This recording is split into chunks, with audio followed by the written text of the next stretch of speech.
Echoes of Robert Lee Frost. A Journey Through the Ordinary. Listen to the story carefully. Story 32.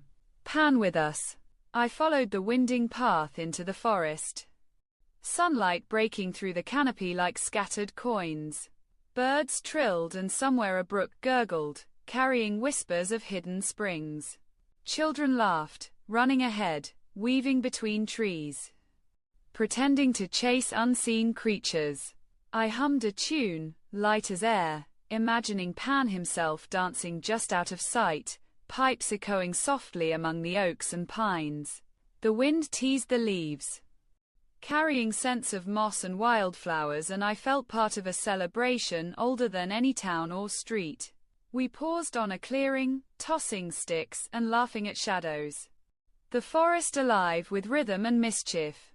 As twilight fell, I left, carrying the music in my chest, knowing that magic lingers for those willing to move lightly.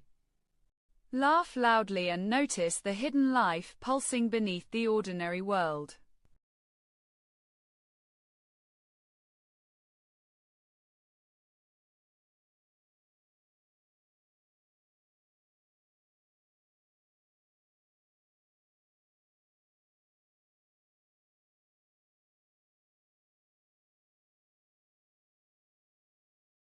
Now listen to the poem.